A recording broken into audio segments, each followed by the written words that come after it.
The question of where to begin is an essential one for any author as well as any teacher. So I'd like to begin the discussion of Birmingham Jail by making myself as unpopular as possible by attacking the three most popular ways of introducing the letter. So the first most popular way of introducing a text like this to a set of students would be for a teacher to very helpfully give a set of background about the letter. A teacher might say something like, there was a great civil rights leader, Dr. King, who's confined in jail, and he writes the letter from Birmingham Jail to defend himself against critics who accuse him of moving too quickly. This is his magnificent defense of his principles of nonviolence, etc., etc. It is obvious how tempting it is to give students some orientation and background as they prepare to read a text, and it can be effective. But we need to point out that when we do this, when we give kids what is in effect a simpler summary of the text, they will often draw upon it when they're answering questions. So what you'll find is students will, rather than needing to read King's letter, answer the teacher with what the teacher's already given them in the summary.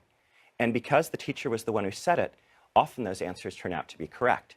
So imagine a world where we spend less time before reading the letter, introducing it, and move more quickly to the letter itself.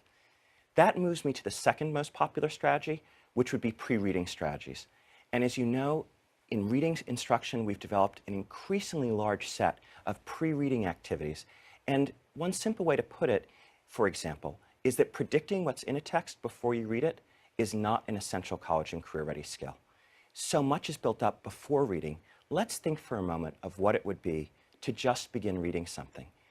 And by saying that, I'm also pointing to the third way that I think this text would most likely be introduced, which is a mini lesson on a generic reading strategy. You might say, for example, that let's first talk about main idea or cause and effect before we start reading the letter.